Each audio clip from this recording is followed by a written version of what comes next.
الحمد للہ وکفا وسلام علی عباده الذین اصطفى اما بعد فاعوذ باللہ من الشیطان الرجیم بسم اللہ الرحمن الرحیم یا ایہا الذین آمنوا اتقوا اللہ وابتغوا الیہ الوسیلۃ وجاہدوا فی سبیلہ لعلکم تفلحون صدق اللہ العلی العظیم وصدق رسولہ النبی الکریم ونحن على ذلك لمن الشاهدين والشاكرين والحمد لله رب العالمين۔ غالباً ایک دن پہلے ہماری سوشل میڈیا ٹیم میں فیس بک پر ایک پوسٹ کی اصلاح عقیدہ کے حوالے سے۔ اس سے کسی کی دل آزاری مقصود نہیں تھا، لیکن اس پوسٹ پر ایک بھائی حافظ نواز صاحب نے کچھ اعتراضات اٹھائے۔ میں نے ان کے کومنٹس میں ان کو کور کرنے کی بہت کوشش کی، اور آپ کو پتہ کومنٹس میں جواب کی حد تک نہیں ممکن ہوتا کہ دین کے معاملات کو یا مسائل کو سمجھایا جا سکے۔ واللہ علم انہوں نے یہ ان کی سوچ ہے کہ انہوں نے میری اس پوسٹ کو کس حوالے سے دیکھا۔ انہوں نے پہلا کومنٹ کیا کہ حضرت آپ نے انتہائی فرقہ وارانہ بات، جبکہ پوسٹ کا جو ٹاپک تھا یا عنوان تھا وہ بیسیکلی یہ تھا کہ اللہ سے مانگا جائے، کائنات کا ہر کام اللہ سے مطلوب ہے، اللہ سے مقصود ہے۔ بیسک جو کنٹینٹ تھا وہ یہ تھا۔ مجھے نہیں سمجھ آئی کہ حضرت کی سوچ کیا تھی، حافظ صاحب کی سوچ کیا تھی کہ اگر بندوں کو بندوں سے مانگنے کی بجائے اللہ سے مانگنے کی ترغیب دینا، اس میں فرقہ واریت نہیں کہ حضرت کے نزدیک پھر فرقہ واریت کی جو ڈیفینیشن ہے نا ان کے مائنڈ میں وہ غلط ہے۔ ایک بار پھر جب ان کی وہاں پر تھوڑی سی تسلی ہوتی گئی، ان کو کچھ جوابات میں نے دیے، تو اس کے بعد حضرت نے میرے اوپر فتویٰ لگایا کہ جی آپ وسیلے کے منکر ہیں۔ خیر ان کی بھی میں نے ان کو تسلی کرائی، نہیں ہو سکی تو پھر حضرت کا تیسرا اعتراض آ گیا کہ جی آپ نا وہ بزرگوں کے اور مزار اور صاحب مزار کے آپ منکر ہیں۔ تو میں نے ان سے گزارش کی کہ میں نے کہا کہ بھائی کومنٹس میں یا ریپلائی پر تو میں آپ کی تسلی نہیں کرا سکتا، تو میں آپ کو اس کا مفصل جو میرے سے ہو سکتا ہے، میرے ناقص علم کے مطابق ہو سکتا ہے، میں آپ کو اس کا جواب ریکارڈ کرا کے میں آپ کو اپلوڈ کر دوں۔ بیسیکلی اگر دیکھا جائے سوال یہ پیدا ہوا جو ان کے ذہن سے میں نے اسیس کیا کہ ہمیں یہ دیکھنا چاہیے کہ وسیلے سے مراد کیا ہے۔ ہم کسی بحث میں جاتے ہیں تو سب سے پہلے یہ دیکھا جائے کہ ٹھیک ہے آپ اور میں بحث کریں گے، لیکن اس کی کچھ ٹرمز اینڈ کنڈیشنز ہوں گی۔ بحث اگر آپ نے کرنی ہے، اور علمی معاملات میں اول تو بحث بنتی نہیں ہے، اور اس وقت ہم بحیثیت مسلمان، ہم یا ہمارا دین پہلے تھوڑے فتنوں میں الجھا ہوا ہے کہ ہم ان چھوٹے چھوٹی فروئی چیزوں پر بحث مباحثے شروع کرتے ہیں۔ سب سے پہلے وَاعْتَصِمُوا بِحَبْلِ اللَّهِ جَمِيعًا وَلَا تَفَرَّقُوا، سب سے پہلے یہ کہ اللہ کی رسی کو مضبوطی سے تھام لیں۔ ٹھیک ہے، ہمیں فروئی اختلافات میں نہیں پڑھنا چاہیے۔ پہلے میری سوچ یا میری تعلیمات جو میں آپ لوگوں کو پڑھاتا ہوں، یا میرے درس قرآن کے جہاں لیکچرز ہوتے ہیں، تو وہاں پر بھی میں لوگوں سے یہ کہتا ہوں اللہ کی رسی کو مضبوطی سے تھامو، وَاعْتَصِمُوا بِحَبْلِ اللَّهِ، اور رسول اللہ کی تعلیمات کو تھامو، صحابہ رضوان اللہ تعالی علیہم اجمعین کا تھام لو، ان کی تعلیمات کو تھام لو، اصحاب اہل بیت کا در تھام لو۔ جس کو بھی آپ تھامو گے، رسول کی تعلیمات کو تھامو گے، صحابہ کی تعلیمات کو تھامو گے، اہل بیت کو تھامو گے، وہ آپ کو ہدایت کے راستے کی طرف لے کے جائیں گے، گمراہی کی طرف یا بدعت کی طرف نہیں لے کر۔ اب ٹاپک ہے وسیلہ۔ The question is that کہ وسیلے کی سب سے پہلے تو ڈیفینیشن ہونی چاہیے کہ وسیلہ ہے کیا، یا میں اس سے کیا مراد لے رہا ہوں، یا کوئی اور، یا حافظ صاحب اس سے ان کی کیا مراد ہے۔ میری مراد وسیلے سے تقوی ہے، وسیلے سے مراد میری رائے تقوی ہے، اور تقوی بھی وہ تقوی ہے جو اطاعت والا، تقوی بھی وہ تقوی ہے جو اطاعت والا ہو اور رسول اللہ کی تعلیمات والا ہو۔ صحابہ رضوان اللہ تعالی علیہم اجمعین اور اصحاب اہل بیت نے اس پر جس طرح عمل کیا ہے وہ وسیلہ۔ اس کے علاوہ اگر وسیلے کی جو ڈیفینیشنز آگے پھر بزرگوں نے کر دی ہیں یا ائمہ کرام نے کی ہیں، وہ ان کی پرسنل اوپینینز پہ ہے۔ میں وسیلہ کیا مانوں گا؟ تقوی، اللہ سے ڈرنا۔ اور کیا مانوں گا؟ رسول اللہ صلی اللہ تعالی علیہ وسلم کی تعلیمات۔ اور وسیلہ کیا مانوں گا؟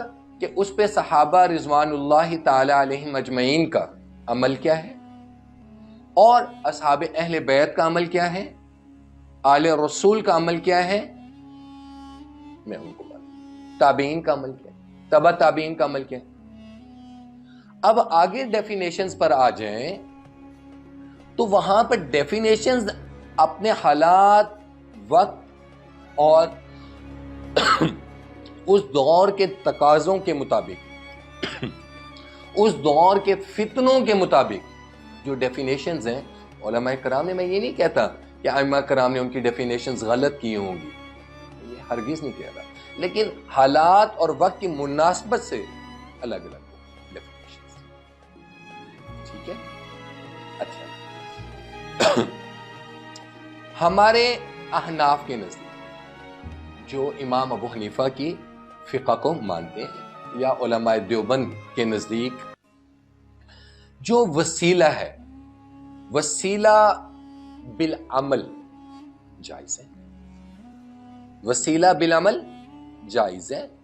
مثلا اپنے نیک اعمال کا اللہ کو وسیلہ دے کر اللہ سے مانگنا جائز، اور یہ بخاری میں موجود ہے۔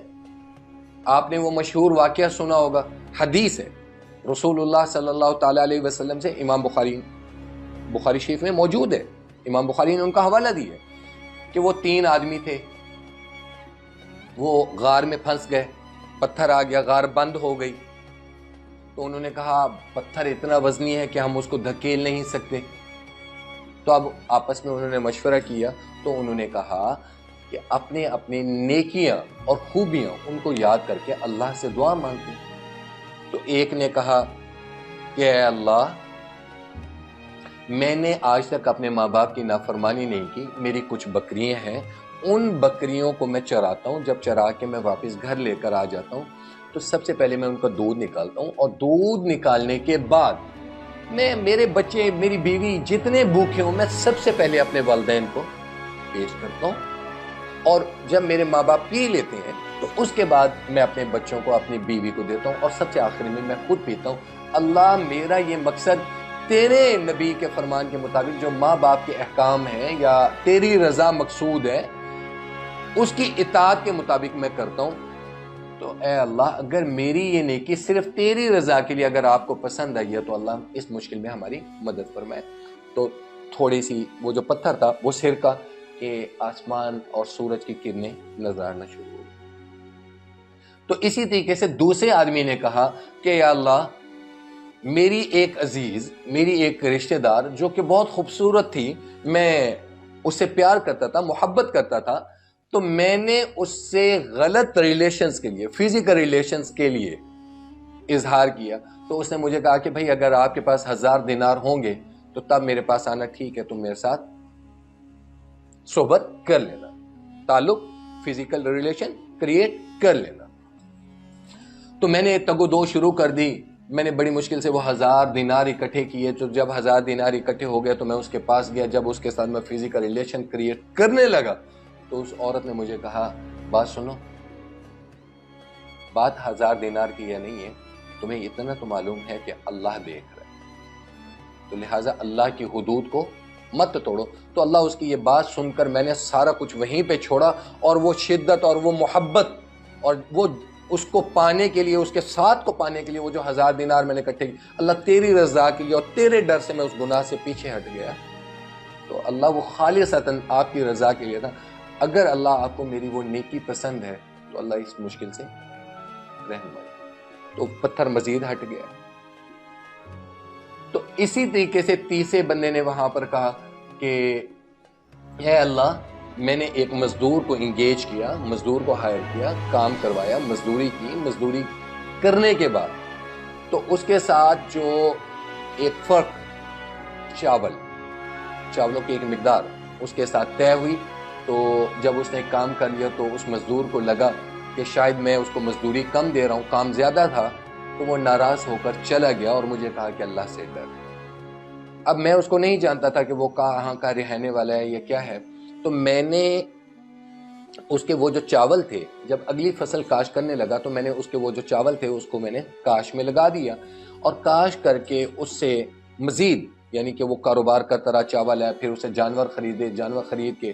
تو ایک وقت آیا کہ وہ آدمی میرے پاس آیا, اس کو ضرورت آن پڑی. تو اس نے کہا کہ بھائی اللہ کے خوف سے ڈر, میری وہ جو مزدوری ہے چلو وہی مجھے دے دو. تو میں نے اس کو کہا کہ جی وہ جو جانوروں کا بھانا ہے وہاں چلے جاؤ, وہ جو جتنے جانور کھڑے ہیں نا وہ آپ کے ہیں. مجھے کہنے لگا کہ میرا مذاق کیوں اڑاتے ہو؟ تو کہتے ہیں نہیں میں آپ کا مذاق نہیں اڑا رہا, یہ واقعی ہی آپ کے جانور ہیں, آپ ان کو لے جاؤ. تو میں نے اس کو بتایا کہ وہ جو آپ مزدوری نہیں لے کر گئے تھے, وہ جو چاول میں نے ان کو کاشت کیا, ان سے مزید انویسٹ کیا, ان کو مزید بروکار لایا, کاروبار کیا. تو ان سے وہ جو جانور خریدتا رہا, ایون دیٹ کہ آج یہ جتنے جانور ہیں یہ آپ کی ملکیت ہیں, آپ لے جائیں. تو اللہ, میں نے اس کے حق کو روکا نہیں تھا, غصب نہیں کیا تھا, مزید بڑھایا تھا تیری رضا کے لیے. اگر آپ کو میری یہ نیکی پسند ہے تو اللہ اس مشکل سے نکال دے. تو تیسرے کی دعا کے بعد وہ جو پتھر تھا وہ ہٹ گیا اور وہ باہر نکل گیا. اب انہوں نے جواز کیا پیش کیا یہاں پر؟ اپنے نیک اعمال, اور وہ نیک اعمال جو اللہ کی رضا کے لیے, خالصتاً اللہ کی رضا کے لیے, یا وہ اعمال کہ جن کے کرنے سے آپ کے دل میں اللہ کا ڈر پیدا ہو گیا, مقبول عمل ہو گیا, ان کا وسیلہ دینا جائز ہے. دوسری چیز, اللہ, ہمارا توحید میں ایمان کیا ہے؟ ہم اللہ کی توحید فی ذات قائل ہیں, فی صفات قائل ہیں, ٹھیک ہے نا. ہم کیا ہمارا ایمان یا ہمارا تقوی یا ہماری توحید یا ہمارا عقیدہ اللہ کی صفات میں کسی کو شریک ٹھہرا کر مکمل ہوتے ہیں؟ ہم مشرک ہوں گے نا. اسی طریقے سے اللہ رب العزت کی اسماء الحسنى, اللہ کی جتنے صفاتی نام ہیں وہ اللہ کی صفات سے منسوب ہے نا. تو ان ناموں کا واسطہ کہ مثلا یا اللہ آپ غفور الرحیم ہیں, یا اللہ آپ رحمان ہیں, آپ رحیم ہیں, آپ کریم ہیں, آپ اول ہیں, آپ آخر ہیں, آپ ظاہر ہیں, آپ باطن ہیں, آپ ذوالجلال والاکرام ہیں, آپ ودود ہیں, آپ غفور ہیں, آپ شکور ہیں, آپ حلیم ہیں, آپ مؤمن ہیں, آپ مہیمن ہیں. یہ اللہ کی صفات ہیں, اللہ کے صفاتی نام ہیں. اللہ تجھے تیری صفات کا واسطہ, اللہ تجھے تیری ربوبیت کا واسطہ, اللہ تجھے تیری الوہیت کا واسطہ. اللہ تو خالق, میں مخلوق. اللہ میں گناہگار, تو بخشنے والا. اللہ میری خطا ہے, تو ستار العیوب ہے. اللہ تو پردے فرماتا ہے, اللہ پردے فرما دے. اللہ تو غفور الرحیم ہے, اللہ تو معاف کر دینا. یہ حجت اور اللہ کو واسطہ کن کا دیا جا رہا ہے؟ اس کی صفات کا واسطہ دیا جا رہا ہے, اور وہ صفات اللہ کے علاوہ کسی اور میں ایگزسٹ نہیں کرتی. اللہ کے علاوہ کسی اور ان صفات کا حامل نہیں ہے. ان صفات کا واسطہ دینا جائز ہے, ٹھیک ہے. اب آ گئی تیسری چیز. اب انسان اپنے نیک اعمال کا اللہ کو واسطہ دے یا اللہ کو اس کی صفات کے مطابق واسطہ دے. ایک بات. اب آ جاتا ہے تیسری چیز کہ اولیاء اللہ جو اللہ کے ولی ہیں، بزرگ ہیں، نیک ہیں، ائمہ کرام ہیں، ٹھیک ہے، ذاکرین ہیں، ذکر کرنے والے ہیں، جو اللہ کے دوست ہیں. ولی اللہ سے مراد اللہ کے دوست. ان سے دعا کرانا، ان سے دعا کروانا کہ حضرت میں گناہ گار انسان ہوں، حضرت میرے لیے دعا فرمائیں کہ اللہ میرے معاملات میں آسانی پیدا کرے. اب یہاں پر تھوڑا سا میرے الفاظ پر غور فرمائیے گا آپ لوگ کہ میں مشکل میں ہوں، میرے لیے دعا فرمائیں کہ اللہ میرے ساتھ آسانی والا معاملہ کرے. جائز ہے. آپ اپنے ماں باپ کو نہیں کہتے اماں میں کام پہ جا رہا ہوں. میں آپ سب سے کہتا ہوں کہ دعا کریں کہ اللہ پاک نہ ہم سب کو رمضان المبارک میں عمرے پر لے جائے اور اللہ آپ کے واسطے سے مجھ گناہ گار کو بھی لے جائے. تو آپ سب نے کیا کہا؟ آمین کہا نا. میں نے جملہ کیا کہا کہ اللہ آپ سب کے واسطے سے مجھ گناہ گار کو بھی لے جائے. آپ لوگ اپنی ذات کا واسطہ ایکسپٹ کر رہے ہیں کہ نہیں کر رہے؟ کہا نا. کیا آپ کو آپ کے اب لے کر جانے والے مجھے آپ نہیں ہیں، اللہ آپ کی سنے گا اور آپ کے نیک اعمال کی بدولت اللہ مجھ گناہ گار پر بھی رحم کرے گا. میرا مقصود کیا ہو گیا؟ آپ کے نیک اعمال. ٹھیک ہے. میں نے آپ سے ہیلپ نہیں مانگی کہ بھائی مجھے آپ بھیجو، تو مجھے مدینہ بھیج سکتا ہے یا آپ مجھے مدینہ بھیج سکتی ہیں تو آپ مجھے بھیجیں. سمجھ آ گئی؟ اب آگے تیسری. میں وسیلے کی جو ڈیفینیشنز قرآن کے مطابق ہیں اور احادیث کے مطابق ہیں یا صحابہ رضوان اللہ تعالیٰ علیہم اجمعین سے، میں ان کے مطابق بات کر رہا ہوں. باقی مفسرین یا محدثین کی اصطلاح کیا ہے، ان کی کیا ڈیفینیشنز ہیں، وہ میں آپ کو پہلے بتا چکا ہوں کہ وہ حالات اور وقت کے مطابق ٹھیک ہے صحیح ہوں گی. میں یہ نہیں کہتا، میں اس بحث میں نہیں پڑھنا چاہ رہا. اب وسیلہ بالذات، تیسری چیز آ گئی وسیلہ بالذات. جیسے میں ابھی ڈیفائن کر رہا ہوں کہ نیک بزرگ ان کے واسطے سے مانگنا، اس کو آپ وسیلہ بالذات بھی کہہ سکتے ہیں، وسیلہ بن نسبت بھی کہہ سکتے ہیں. مثلا آپ کے بزرگ ہیں، آپ کے شیخ ہیں، آپ کے حضرت ہیں، آپ کے بزرگ ہیں، وہ آپ کی رہنمائی فرماتے ہیں، آپ کی اصلاح کرتے ہیں، آپ کے عقیدے کی اصلاح کرتے ہیں، آپ کو گناہوں سے بچاتے ہیں. آپ کو کوئی پرابلم آ جاتی ہے، آپ کی رہنمائی کرتے ہیں کہ بھائی آپ ان سے وظائف پوچھتے ہیں، آپ ان سے اذکار پوچھتی ہیں کہ نہیں پوچھتی. جیسے وقتاً فوقتاً آپ کو کوئی مسئلہ ہوتا ہے یا کوئی چیز ہوتی ہے، آپ مجھے کال کرتی ہیں، مجھ سے پوچھتی ہیں یا میسج کر دیتی ہیں کہ سر اس کا کیا مسئلہ ہے. میں آپ کو جواب دے دیتا ہوں، رہنمائی کرتا ہوں. تو جو شیخ ہوتا ہے، جو بزرگ ہوتا ہے، جو ولی ہوتا ہے، وہ بیسیکلی آپ کی رہنمائی کر رہا ہوتا ہے. کس کے مطابق؟ شرعی قوانین کے مطابق. مثلا جو صحابہ رضوان اللہ تعالی علیہم اجمعین سے عمل منسوب ہیں، جیسے صحابہ نے زندگی گزاری ہے، اہل بیت نے زندگی گزاری ہے، رسول اللہ صلی اللہ تعالی علیہ وسلم کے فرمان کے مطابق، اللہ کے احکامات کے مطابق وہ آپ کی رہنمائی کر رہا ہوتا ہے، آپ کی تربیت کر رہا ہوتا ہے. بالکل ایسے ہی جیسے ماں باپ اولاد کی تربیت کر رہے ہوتے ہیں یا استاد اپنے شاگرد کی تربیت کر رہے ہیں. ٹھیک ہے. تو اب آپ ان سے کہتے ہیں کہ حضرت میں تو گناہ گار انسان ہوں، آپ نیک انسان ہیں اور اللہ کے بہت زیادہ قریب ہوں گے، تو حضرت میرے لیے اللہ سے دعا کریں نا کہ میرا یہ پرابلم حل ہو جائے. یا جیسے آپ اپنی ماں سے کہیں گی کہ میں CSS کے پیپر دینے کے لیے جا رہی ہوں تو آپ میرے لیے دعا کریں. ماں یا باپ اپنی اولاد کے لیے دعا کرتے ہیں. یا استاد سے کہتے ہیں کہ سر آپ میرے لیے دعا کریں. کہتے ہیں کہ نہیں کہتے؟ اب دعا کرنے کا کہہ رہے ہیں تو وہ جو دعا کریں گے وہ کس سے کریں گے؟ اللہ سے کریں.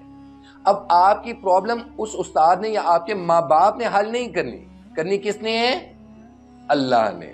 لیکن اب یہاں پر ایک کنفیوژن آ جاتی ہے. وہ کنفیوژن کیا ہے کہ مانگنا اللہ سے چاہیے. ہم کہتے ہیں جی مانگتے ہیں، لیکن مانگنے کا جو طریقہ ہے مانگنے کا طریقہ، کیا اس میں کوئی بدعت شامل تو نہیں ہے؟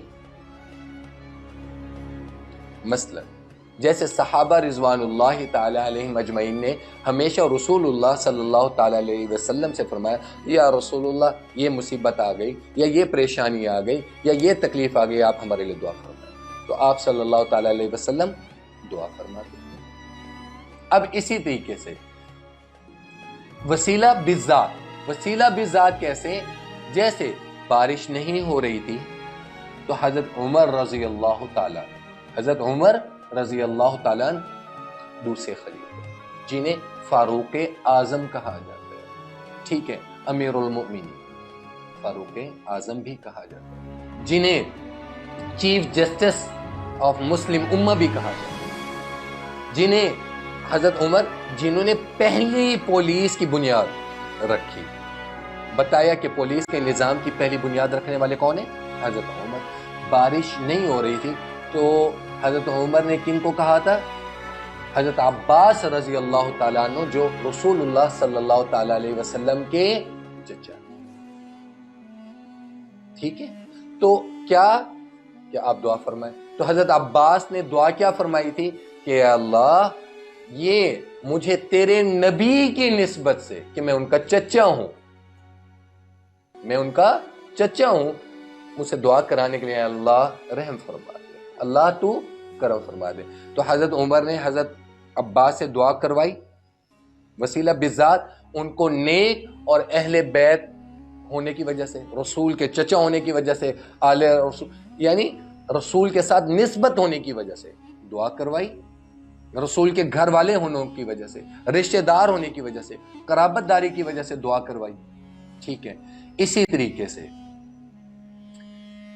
حضرت عبداللہ بن عباس کا واسطہ صحابہ نے دیا تھا جب بارش نہیں ہو رہی تھی، تو اب واسطہ جو ان کا دیا، تو کیا انہوں نے کیا کہا کہ یہ میرا پرابلم آپ سالو کریں گے؟ پرابلم کس نے سالو کرنی ہے؟ اللہ نے۔ لیکن یہاں پر مقصود ان کی نسبت تھی، ان کا تعلق تھا، یا ان کے اعمال صالحات تھے۔ جو نیک، ہم لوگ کہتے ہیں نا کہ نیک بزرگ یا اکابرین کا واسطہ، تو اس سے مراد وہ صاحب مزار نہیں ہے، جو وہ قبر میں لیٹے ہوئے، اس نے کچھ نہیں کرنا اور وہ کچھ کر بھی نہیں سکتے، وہ کچھ کر بھی نہیں سکتے۔ ان کی نسبت یا ان کا تعلق جو ہے وہ کیا ہے؟ ان کے نیک اعمال ہیں، کہ یا اللہ یہ تیرے نیک بندے ہیں۔ جیسے حضرت عباس رضی اللہ تعالیٰ عنہ نے فرمایا تھا کہ یا اللہ یہ مجھے اس نسبت سے لائے ہیں کہ میں آپ کے حبیب حضرت محمد صلی اللہ تعالیٰ علیہ وسلم کا چچا ہوں، بزرگ ہوں، عمر رسیدہ ہوں، ٹھیک ہے۔ تو اللہ اب اسی طریقے سے میرے نبی نے فرمایا تھا نا کہ اللہ سفید بالوں سے حیا فرماتے ہیں، بزرگوں سے دعاؤں کا کہا کرو، اپنے بڑوں سے دعاؤں کا کہا کرو۔ میرے نبی نے کہا کہ بچوں سے دعاؤں کا کہا کرو، کیوں؟ وہ معصوم عن الخطا، وہ گناہوں سے پاک ہوتے ہیں، بچوں سے دعا کروایا کرو، اپنے گھر کے جو معصوم بچے ہوں ان سے دعا کروایا کرو، اپنے گھر کی عورتوں سے دعا کروایا کرو۔ کیوں؟ ہم مرد حضرات ہیں، ہم باہر جاتے ہیں، بد نظری ہو جاتی ہے اور بہت سے گناہ ہو جاتے ہیں، لیکن وہ پردے والی ہیں، صوم و صلات کی زیادہ پابند ہوتی ہیں، تو کہتے ہیں نا ان سے دعا کروایا کرو۔ اسی طریقے سے بیٹوں کی نسبت بیٹیوں سے زیادہ بیٹیوں سے دعا کروایا کرو۔ کیوں؟ بیٹیاں گناہوں سے بچنے کی کوشش کرتی ہیں کہ نہیں کرتی؟ زیادہ گھر میں رہتی ہیں، پردے کا رجحان زیادہ ہوتا ہے، عبادات کا رجحان بیٹیوں میں زیادہ ہوتا ہے۔ تو مقصود کیا ہوتا ہے؟ ان کے اعمال صالح ہوتے ہیں، ان کے اعمال صالح ہوتے ہیں۔ اب بات آ گئی یہاں پر شرک، میں نے شروع میں بات کی تھی کہ شرک اور بدعت، مانگنے میں شرک اور بدعت۔ میرا سوال یا میرا اعتراض اس چیز پر ہے، اللہ سے مانگا جائے جیسے رسول اللہ صلی اللہ تعالی علیہ وسلم نے مانگا، جیسے صحابہ رضوان اللہ تعالی علیہ اجمعین نے مانگا، جیسے اہل بیت نے مانگا، جیسے آل رسول نے مانگا۔ یہاں تک کلیئر ہو گیا؟ اب مانگنے کے طریقے میں فرق، مانگنے کے طریقے میں فرق ہے، اور وہ مانگنے کا طریقہ یہ ہے، ایک طریقہ ہے اللہ سے مانگنا، ٹھیک ہے، ایک سوچ یہ ہے. یا وجیہ دینی والکرم وحلیف العلم